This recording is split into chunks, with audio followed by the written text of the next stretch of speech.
So, ito na ang update natin sa Pi Network, mga Lodi. Kasi nag-post talaga ang Pi Network Twitter account kung ano na ang mangyayari. So, yung in-expect nyo na mag-open mainnet yung December, hindi mangyayari yan, okay? So, makita nyo dito, Open Network Ken, sabi niya. Pero wala pang exact date. Pwede mag-launch sa first quarter ng 2025. Possible, sabi niya dito.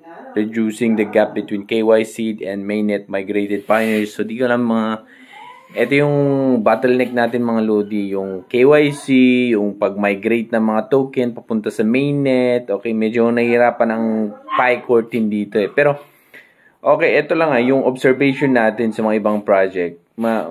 Di ko alam kasi madali lang naman sa mga ibang project eh. Pero, check na lang natin, okay? Since inantay natin itong project na to, okay, basta ang update nila, possible na magkakaroon ng open mainnet ngayong first quarter ng 2025. Wala bang exact date, pero yan yung sabi, galing sa core team na to. Kasi official Twitter account nila ito eh, okay? So, kahit i-check nyo, meron silang update na ganyan. So, yun, okay? So, yan ang dahilan din na minsan di ako nag-update kasi nga wala akong makitang update din galing talaga sa kanila. Ayaw kong mag-create ng kung ano-anong okay, paniniwala or ano-anong update sa Pi Network na hindi naman galing official sa kanila. Mahirap naman. Okay, saka yung mga problema, sa KYC. Di ko alam, ako paulit-ulit akong inaas na mag-KYC. Na-KYC naman ako. Yun yung isa ding problema ko dito sa Pi Network eh. Pero inulit ko na naman. Ngayon, hindi na nagpapakita yung option. Pero may time na parang 5 beses ata akong pinag-KYC. So, ayun, okay.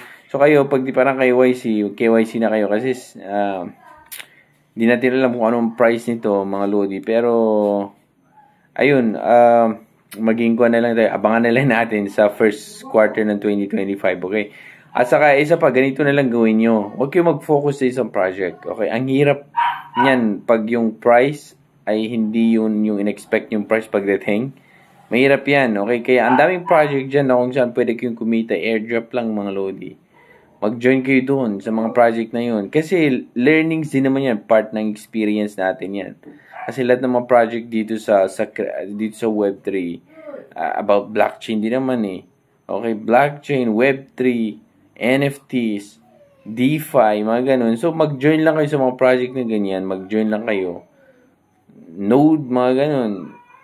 Para din magkaroon tayo ng parang kaunting knowledge about dito sa tinatahak natin. Okay? So, hindi lang, okay, encourage ko yung mga pioneers kasi minsan nakafocus lang sila sa Pi Network. Ang daming option dyan, okay? Na kung saan mag-join din kayo sa mga iba-ibang airdrop. Okay, hindi ko sinasabing masama, okay?